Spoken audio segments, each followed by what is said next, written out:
Les semaines ont passé. Après son mariage, je me suis enfermé dans le silence comme je l'avais toujours fait. Aïcha m'a écrit plusieurs fois. Elle s'inquiétait de mon absence. Elle pensait que j'étais juste occupé ou un peu distant. Mais comment lui dire que son bonheur me détruisait de l'intérieur? Comment lui expliquer que j'étais jaloux? Pas de son mari, mais de cette place qu'il avait, cette place que j'avais tant rêvé d'occuper.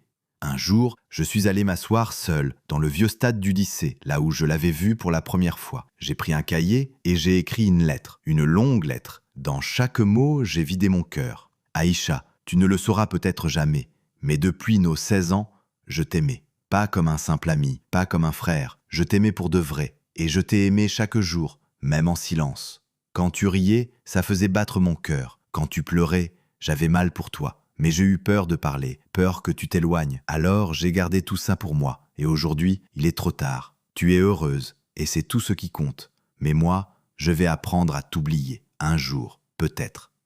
Je n'ai jamais envoyé cette lettre. Je l'ai rangée dans un tiroir. Elle y est encore.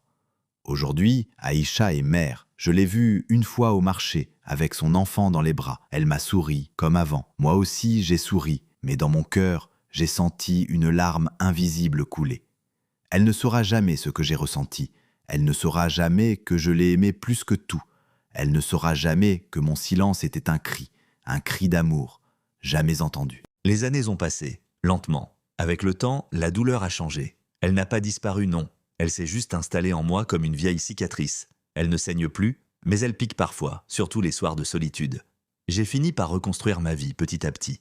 J'ai appris à sourire à nouveau, à me concentrer sur mes projets, à prendre soin de moi. J'ai rencontré d'autres femmes, certaines formidables, mais aucune ne m'a fait ressentir ce qu'Aïcha faisait juste par un regard. Un jour, par hasard, je suis tombé sur elle à une cérémonie, elle m'a pris dans ses bras. Son sourire était toujours le même, son parfum aussi. Elle m'a présenté son mari, ses 2 enfants. Elle avait l'air heureuse et sincèrement, j'étais content pour elle. On a discuté longtemps. Et juste avant de partir, elle m'a dit quelque chose qui m'a figé. Tu sais, Idriss, parfois je me demande, et si tu m'avais dit ce que tu ressentais à l'époque, peut-être que ma vie aurait été différente.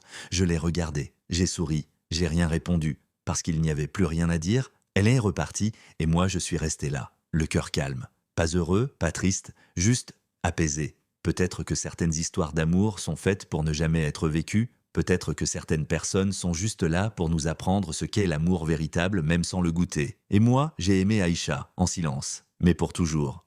Des années plus tard, je me suis posé une vraie question. Pourquoi je ne lui ai jamais parlé? Pourquoi j'ai laissé mes sentiments mourir dans le silence, alors qu'un seul mot aurait pu changer ma vie? La réponse est simple, j'avais peur, peur du rejet, peur de perdre son amitié, peur de ne pas être à la hauteur, mais au fond, en restant silencieux, j'ai perdu bien plus que ce que j'aurais perdu en parlant. Je n'ai pas juste perdu une femme, j'ai perdu une chance, une possibilité, un SI qui ne me quittera jamais. Aujourd'hui, je ne l'aime plus comme avant. Mais chaque fois que je pense à elle, une part de moi sourit, et une autre pleure encore un peu. Conseil de vie, du cœur, si tu lis cette histoire et que toi aussi tu ressens quelque chose de fort pour quelqu'un, dis-le, parle, même si c'est difficile, même si tu trembles, même si tu n'as pas toutes les réponses. Parce que le silence, lui, ne donne jamais de seconde chance. Mieux vaut dire la vérité et être fixé que de vivre toute sa vie avec des regrets. L'amour vrai mérite le courage, et même si ça ne marche pas, au moins tu sauras que tu as essayé. Ne sois pas comme moi. Aime avec ton cœur, mais surtout avec ta voix.